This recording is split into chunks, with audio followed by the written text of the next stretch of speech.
Hi Capricorn, this is Tisch Aitken, and this is your monthly report for the month of June 2022. If you could please subscribe to my channel, I would really appreciate it. We just finished eclipse season and it was really intense. We had a new moon on May 30th in Gemini and officially have ended eclipse season. But for many of you, you're still dealing with the aftermath and the after effects of these eclipses, and that can continue for a while. But at least, you know, the energy is waning, it's not as intense. And what an intense eclipse series we had, because the first eclipse was in Taurus, where the moon is exalted. It loves being in Taurus. It was combined with Uranus, the planet of chaos and surprise. The two benefics of the zodiac were in harmony. Venus and Jupiter were both in conjunct and in a lovely position, but eclipses are like wild cards. You know a lot can happen in a really short period of time, and for some clients I know they had amazing things. 3 people I can think of had out of the blue amazing opportunities. They signed contracts, they had really good things happen. And unfortunately, there were a couple of people, one in specific I know, that got very sad news around that new moon eclipse, because that Uranus factor can really change things up and bring shocking news. And eclipses sometimes can bring jarring news that you had no idea about, that is very disruptive and, you know, just can really rock your world in a challenging way and can bring change forever. You know, eclipses want you to change and they raise your consciousness, but it's a very harried time and it can be challenging. The lunar eclipse that occurred on May 15th or May 16th, depending on where you live, was a total lunar eclipse. So that's very powerful, with only within 3 degrees of the south node of karma releasing. The moon does not like being in the sign of Scorpio. It's deeply psychological. It deals with buried pain and issues that you haven't dealt with. And it can deal with debt and taxes and credit. Both are financial signs, Taurus and Scorpio. People were focusing on those areas of their lives as well. But for you, these eclipses occurred.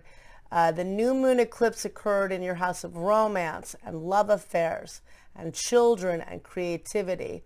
The lunar eclipse occurred in your house of friends and groups, and maybe there was some disruption with a romantic partner or with friends. Maybe you got some shocking news about a friend or something unfortunate. Maybe a new romantic opportunity or a new networking opportunity came in that was very fruitful, because again, I saw both happen for people. But it's been really heavy emotionally, a lot of drama with that lunar eclipse in Scorpio in particular. And the end of April, early May, we still had 5 points transiting in the sign of Pisces, which really brought the emotional factor up a lot. And Mercury retrograded on May 10th at 4 degrees and 50 minutes of Gemini in your house of work and house and daily routine, assessing that area. It re-entered Taurus on May 22nd in your house of creativity and romance and joy. And Mercury will station direct on June 3rd. It's going to station at 20 degrees of Taurus, setting off that lunar eclipse by just 1 degree. So getting more information how you can process all that you've dealt with. And eclipses give us a lot of messages and news and information, and especially when retrogrades in its rulership in Gemini. Lots of stories being told. And then the other big deal is that Jupiter, the grand benefic and the luckiest planet, entered the Cardinal Fire sign of Aries on May 10th, the day that Mercury retrograded. And it's going to transit there until October 28th in your house of home and family, as well as real estate and emotional foundation. And that is an excellent cycle for getting your needs met. It's a fellow cardinal sign, Aries, action-oriented sign. It's the first sign of the zodiac, so really getting things done and going for it and being fearless. But there has been a lot of fire in the sky since Jupiter entered Aries, and unfortunately more shootings and the wildfires getting out of hand. And so recognizing that it could be a fiery tone in your home life or with relatives, and Jupiter expands whatever it comes into contact with, but it's exalted in this house. It's very prosperous, like the Empress card. So if you have your own business, it can bring a lot of new financial opportunities. It's excellent for fixing up your house and doing renovations. If you're looking to buy or sell your house, this is an excellent cycle for doing so, one of the best. So that is a helpful energy. And as we begin the month of June, there are 4 points transiting in Aries and 4 points transiting in Taurus. So Mars, which is the god of war and rules the sign of Aries, entered the Cardinal Fire sign of Aries on May 24th, where it will be until July 5th, activating your house of home and family. And this also can bring combative energy at home, so be wary of that. Excellent for doing projects at home and getting things done. And if you have your own business, you will be very busy. So using it in that way. Chiron, the wounded healer, is transiting in Aries. Jupiter, the luckiest planet, is there until the end of October. It will return to Aries on December 20th, and it'll be there in this sector of your chart until May 17th of next year. And Eris, which is the goddess of discord and Mars' sister, is also transiting in Aries in the house of home, fighting for what you want, but don't fight too much, and then fight in a good way. And then the points in Taurus, Venus, the planet of love and money, which rules the sign of Taurus, loves being there. The north node of karma, Uranus, the planet of awakening and excitement and brilliance, and Mercury, the planet of communication, are all transiting in your house of romance and creativity and children. So if you're single, it's an excellent time for romantic opportunities, excellent for having fun, and excellent for being creative. As we begin the month, Mercury is about to station direct on June at 26 degrees of Taurus in your house of creativity and romance, opposing just within a degree that heavy total lunar eclipse in Scorpio that occurred on May 15th. And that was in your house of friends and groups. There could have been a falling out with a friend. Maybe, unfortunately, there could have been some shocking news about friends, or, somebody going through a difficult time. This is giving you more information about what you've been experiencing. You could have also met new social or romantic opportunities out of the blue and met new people. But there were a lot of messages during the eclipse season. Mercury stationing direct helps to bring us all ideas as to how we can move ahead and heal with this, because it has been very heavy. And then Saturn, which rules your sign and is the planet of karma and responsibility, stations retrograde on June 4th at 25 degrees, the fixed air sign of Aquarius. And that also squares and sets off that total lunar eclipse. And how can you be productive in your financial pursuits? Because that's where Saturn's transiting in your house of income and money, will be there until March 7th of next year. And that's where you're anchoring your energy, structuring your goals. And, there could be, again, it could be a bit challenging with Mercury square Saturn as we begin the month. It could feel like the glass is half empty, but it's about doing hard work, and that energy will wane, so it won't feel like that forever. So on June 3rd, Mercury stations direct at 4 o'clock a.m. Eastern Daylight Time at 26 degrees and 5 minutes of the fixed Earth sign of Taurus. And it stations direct in your house of joy and creativity. Again, setting off that lunar eclipse. How can you now process to heal and move ahead with all the changes and lessons you've endured in the last 6 weeks or so? On the following day, Saturn stations retrograde at 5:47 p.m. Eastern Daylight Time at 25 degrees and 15 minutes of the fixed air sign of Aquarius in your house of money, income, and what you value, and setting off that lunar eclipse that occurred in your house of friends groups. That is figuring out now. We feel the buildup 5 days before and 5 days after of an outer planet, augmenting and exaggerating the characteristics of that planet, the ruler of your sign in modern astrology. Responsibility, pressure, limitations, but also working hard within that energy. And then, then that will start to mitigate a bit. On July, I'm already ahead to July. On June 6th, the sun forms a helpful aspect to Chiron, the wounded healer. And that brings helpful energy at home, and it's healing energy within. That's a nice aspect.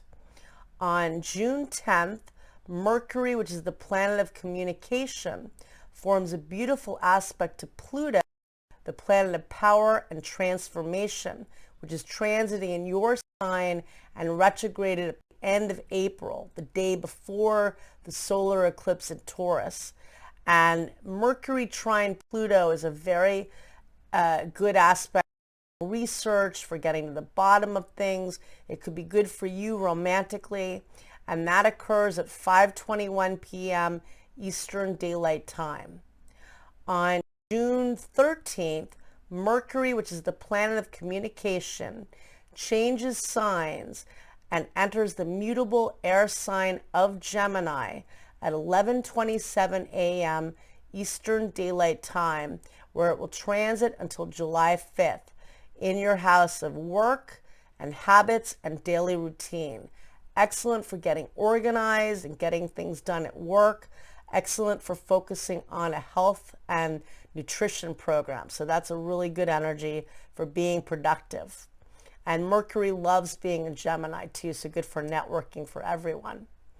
On June 14th, there is a full moon that takes place at 7:52 a.m. Eastern Daylight Time at 23 degrees and 25 minutes of the mutable fire sign of Sagittarius. And this takes place in your house of endings and dreams and spirituality. And it's not a heavy placement of the moon, because the moon is ruled by Jupiter, that rules the sign of Sagittarius. So much more optimistic tone than a total lunar eclipse in Scorpio that we had last month, releasing the negativity as you move ahead. And you could have powerful dreams. It could be good for fruition of work projects you've been dealing with or things you've been trying to get accomplished, and also could be good for manifesting work for you. On June 16th, the sun forms a full aspect to Saturn at 3:13 a.m. Eastern Daylight Time, and that's a good energy for getting things done. It's a stabilizing energy. The sun then squares Neptune at 9:41 a.m. Eastern Daylight Time, and for you that could bring confusing communication, could be challenging with travel, networking, but it also could be really good for doing creative writing and creative thinking, and again, more manifesting work. And I think the Saturn aspect helps to bring stability in the midst. On June 20th, Mercury, the planet of perspective and outlook, forms a helpful aspect to Jupiter, the luckiest planet, at 3:44 a.m. Eastern Daylight Time.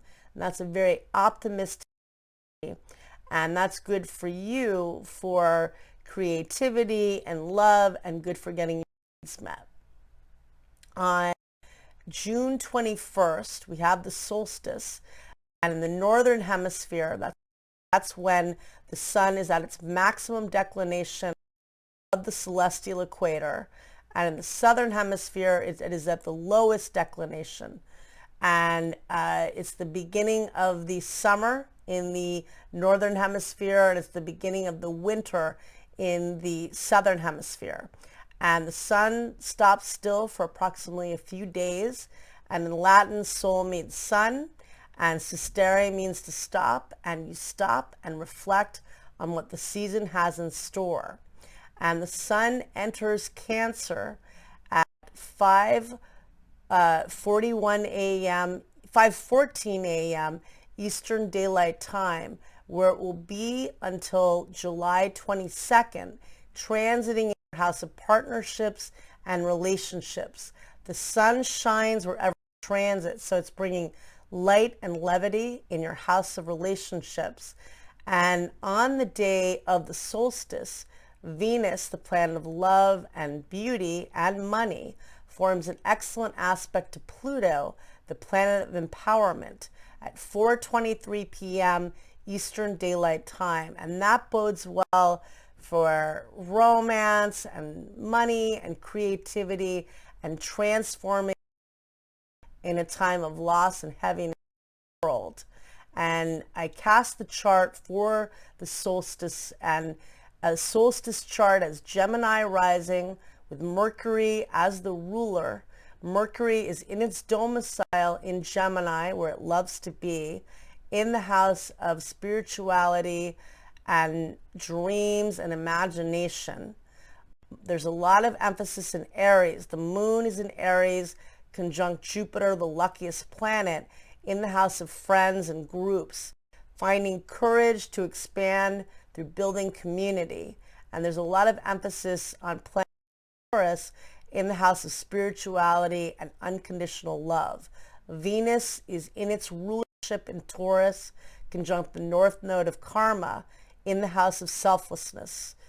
The Uranus is also conjunct the north node of karma, finding innovative ways to reach people that feel abandoned and coming together and souls. So there's a beautiful tone to this solstice chart, and really tapping into that, doing a ritual to honor that.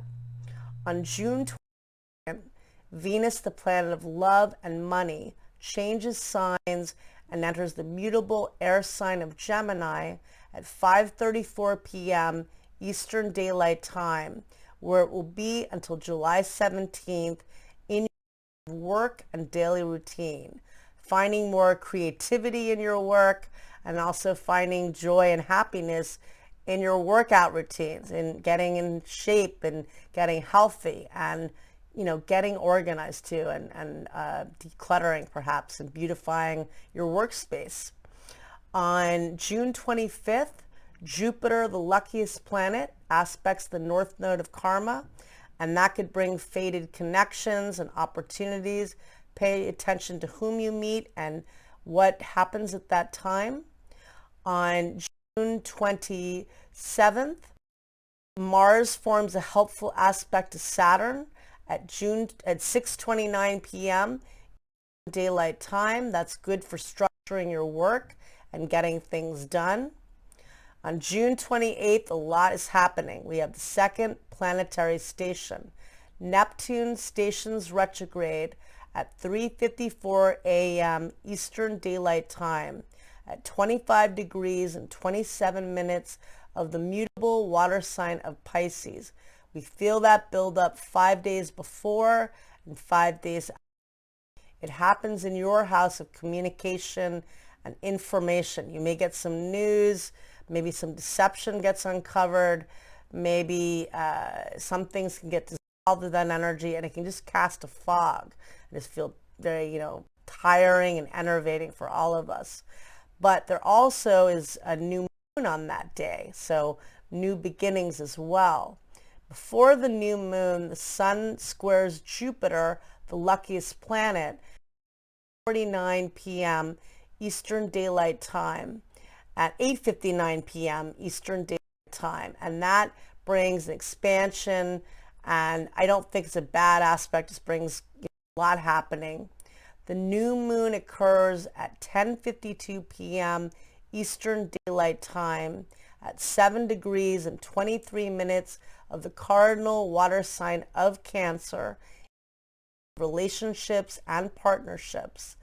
And after the new moon, Venus and Jupiter, which are the two benefics of the zodiac, form a beautiful aspect known as a sextile. That's an aspect of opportunity at 11:52 p.m. Eastern Daylight Time. The new moon is a great time for setting intentions and planting new seeds, doing the law of abundance to bring in new opportunities.